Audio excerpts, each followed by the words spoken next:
Halo kelas 9, selamat pagi. Apa kabar semuanya hari ini? Kiranya semuanya sehat ya dan kabar kita baik. Baiklah, hari ini kita akan belajar bimbingan konseling ya. Bimbingan konseling hari ini kita akan mempelajari tentang bagaimana cara cerdas untuk memilih metode belajar. Wow, ini topik kita, topik yang sangat berhubungan ya dengan kehidupan siswa-siswi setiap harinya. Baiklah,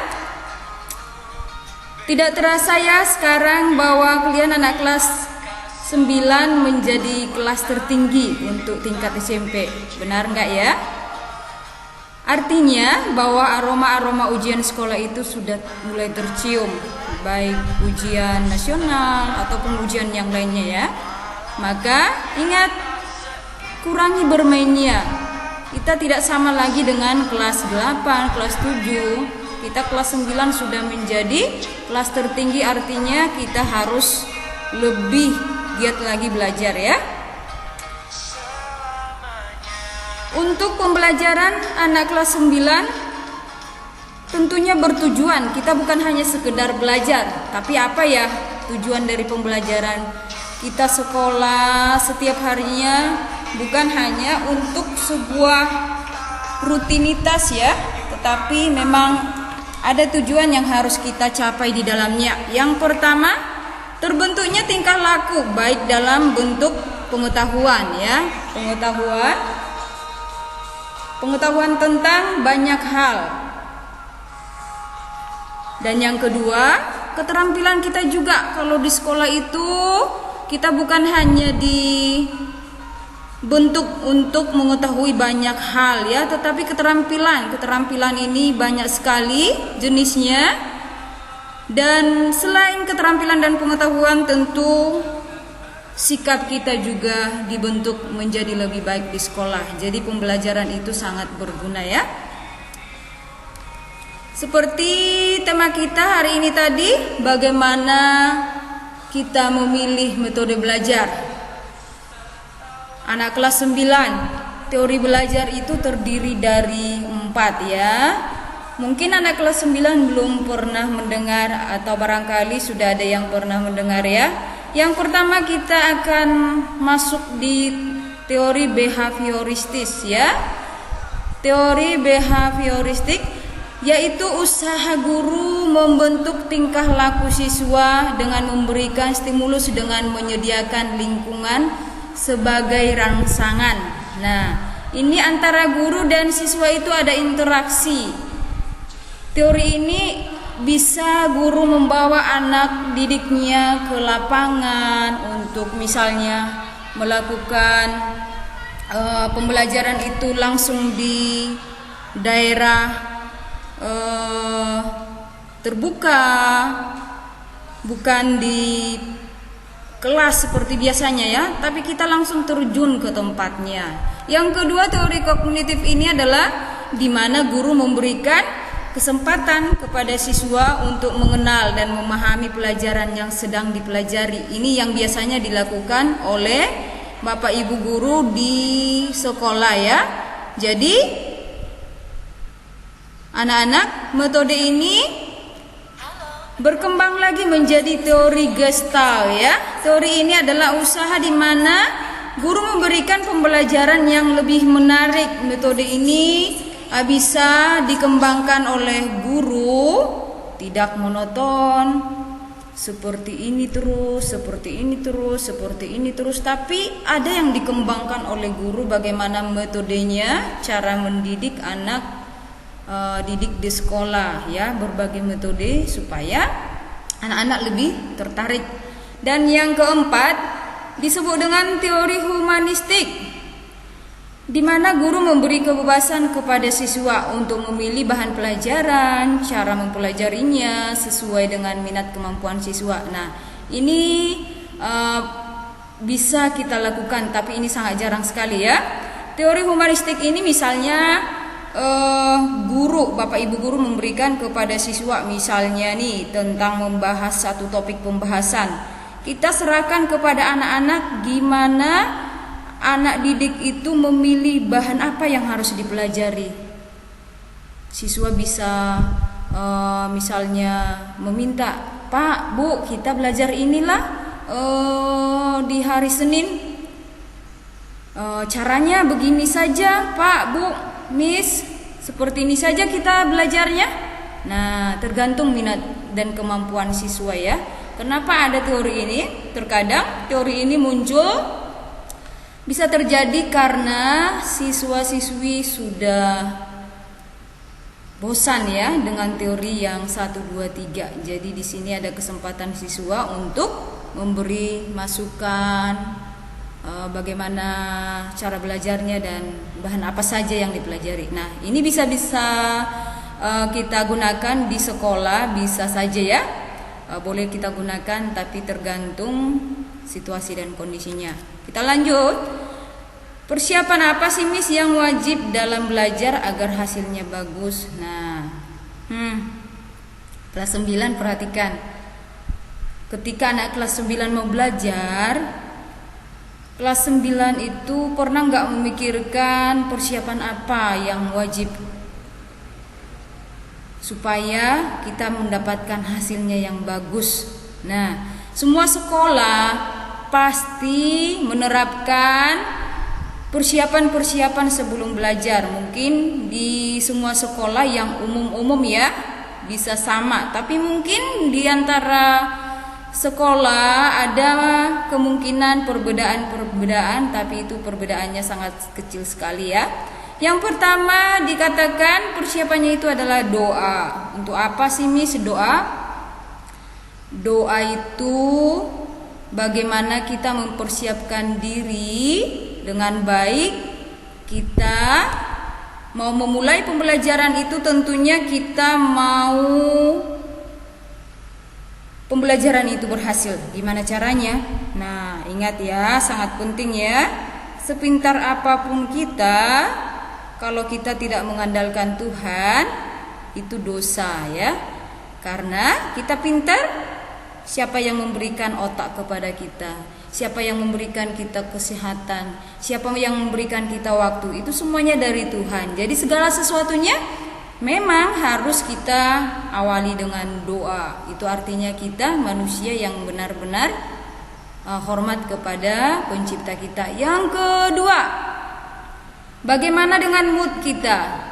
Ada orang yang sebentar bad mood, mood-moodan ya.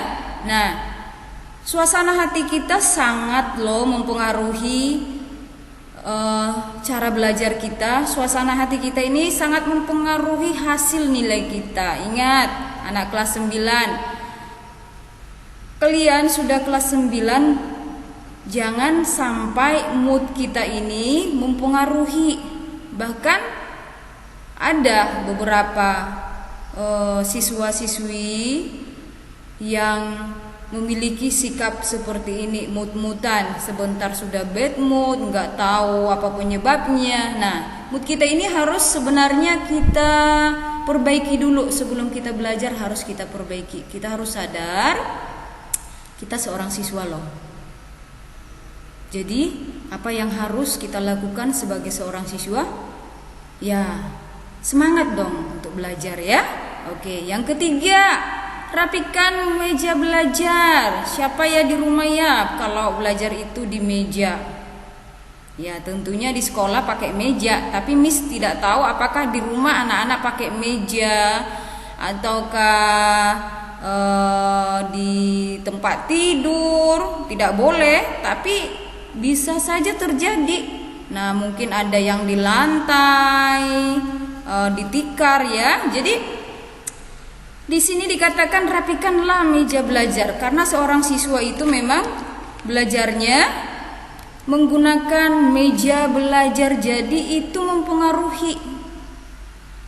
Kalau meja kita berantakan, di meja kita ada makanan, di meja kita ada barang-barang yang tidak seharusnya, ini sangat mengganggu sekali. Konsentrasi kita itu bisa buyar ya. Jadi sebaiknya kalau kita belajar itu perhatikan di meja apa yang seharusnya disediakan.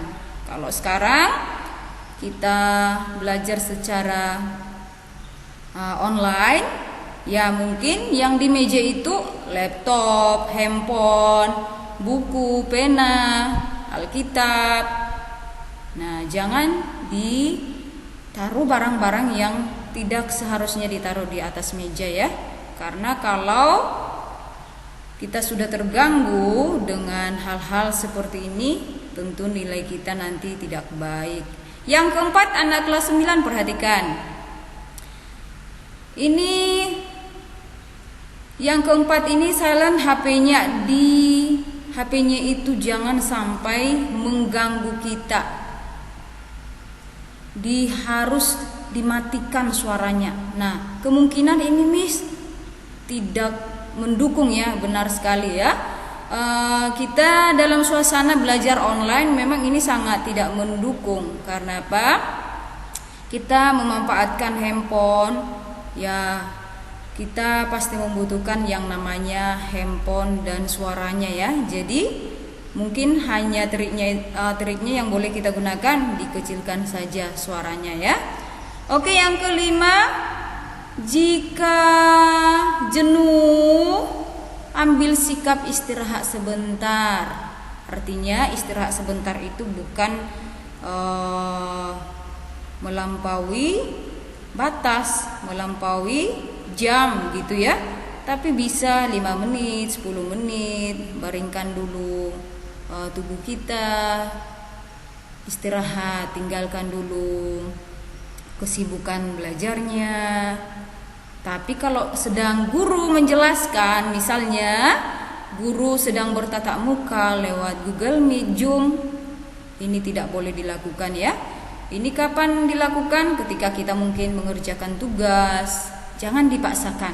Kalau kebiasaan Miss nih, Miss punya banyak tugas dari dulu. Kebiasaan Miss itu kalau sudah pulang dari sekolah, sebanyak apapun tugas Miss itu, Miss tidak akan mampu memulai mengerjakan tugas itu di rumah sebelum Missnya itu istirahat setidaknya setengah jam. Itu sangat berguna sekali.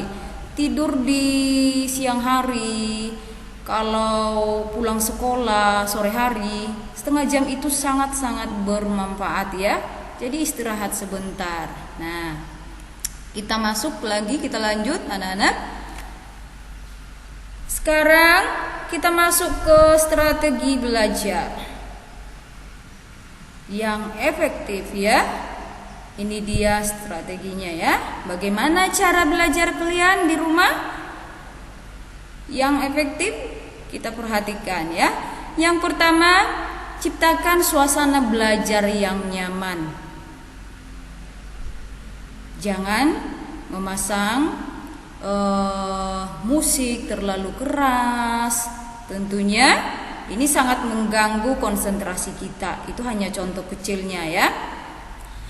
Merangkum materi pembelajaran. Ya, anak-anak selalu Miss Tia itu mengajari anak-anak merangkum itu jangan 10 halaman dirangkum jadi 8 halaman. Itu bukan merangkum. Kalau bisa dari 10 halaman 1 halaman bisa hasilnya.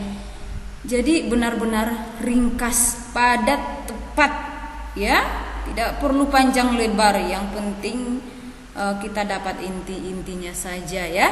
Yang ketiga, belajar bersama ini memang bagus ya, belajar bersama. Tapi dalam situasi COVID seperti ini tidak mungkin kita lakukan ya. Belajar rutin tetapi jangan lama. Nah, ada orang belajar 1 harian full sampai malam. Tidak bagus. Hari Senin belajar 10 jam atau 24 jam. Lalu Selasa, Rabu, Kamis, Jumat, Sabtu, Minggu tidak belajar. Ini tidak bagus ya. Sangat tidak bagus. Belajar yang efektif itu gimana? Belajarlah setiap hari. Tapi jangan terlalu lama ya. Jadi ini akan melatih, merangsang otak kita untuk selalu aktif ya. Jangan dipaksakan 24 jam belajar, itu nggak maksimal lagi. Karena daya tangkap kita itu punya batasan tersendiri ya. Yang kelima, belajar dengan memahami bukan menghafal. Yes, Misa nggak setuju sekali ya. Ada jika dikelompokkan banyak siswa-siswi bermacam-macam ini jenis-jenis cara belajarnya. Ada yang juara 1 di rapot, dapat ranking 1 di rapot, nilainya 100. Tapi dengan cara menghafal mati-matian. Tetapi kalau di kelas diam, ditanya, coba kamu sebutkan ini, diam. Tapi kita siswa itu dituntut bukan untuk menghafal, tetapi kita lebih untuk memahami. Jadi kelihatan dong orang yang pintar itu sebenarnya bukan orang yang pintar menghafal, tapi yang memahami. Kalau Miss secara pribadi ya, Miss tahu siapa yang pintar dari sehari-harinya. Di kelas itu dia aktif, tanpa ditanya dia memberikan pertanyaan kritis. Terus kalau ditanya itu bisa memberikan jawaban ya, walaupun jawabannya itu tidak sama persis yang diharapkan oleh gurunya ya. Tapi memang kesehariannya itu dia memahami pembelajaran yang sudah diajarkan oleh guru. Itu orang yang benar-benar pintar ya. Jadi berubah deh.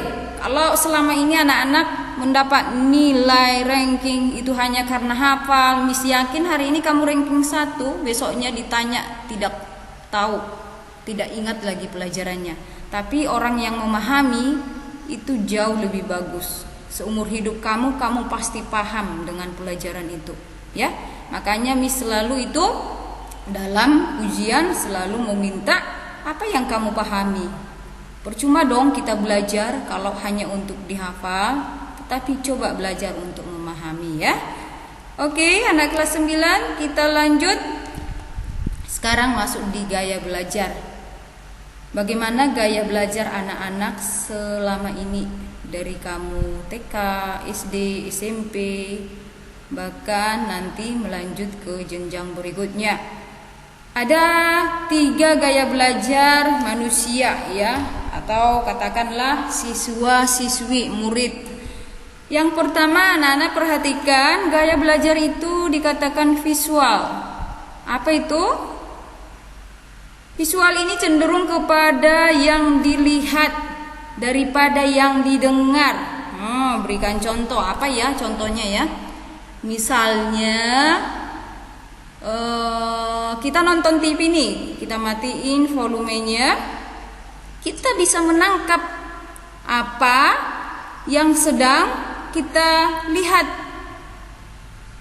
Nah, dia lebih tajam di penglihatannya, apa yang dia saksikan, bukan apa yang dia dengar ya. Nah, jadi ini ada kelompok orang-orang yang memang gaya belajarnya visual ya. Apakah ada di antara kalian yang lebih cenderung bisa menangkap kalau dia dari melihat daripada mendengar ya?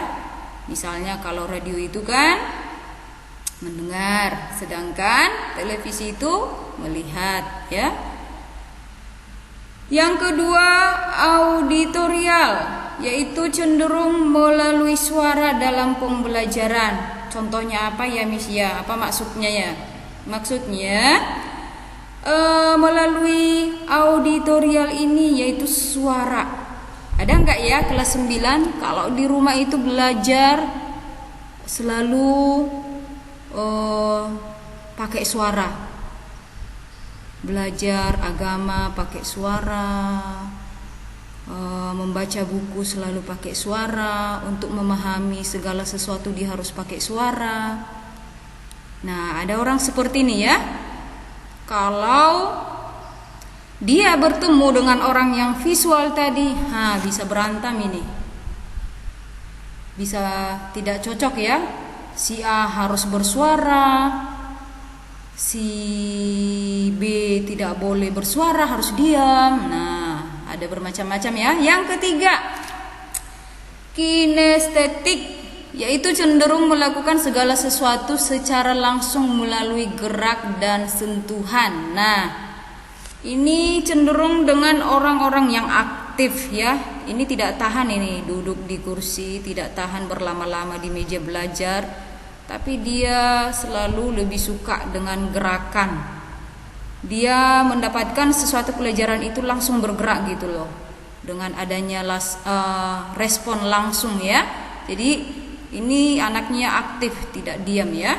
Oke anak-anak, selanjutnya mari kita perhatikan penjelasan demi penjelasan dari gaya belajar ini. Perhatikan, simak baik-baik. Di manakah diri kamu?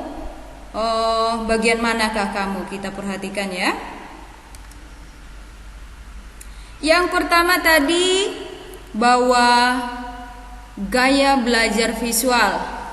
Gaya belajar visual cenderung lebih dominan penglihatannya dibandingkan dengan pendengarannya. Sekali lagi, lebih dominan dengan penglihatannya dibandingkan dengan pendengarannya. Anak-anak,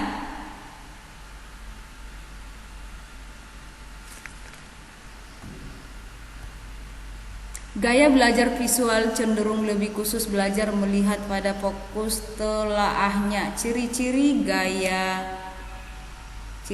gaya belajar ya. Rapi dan teratur.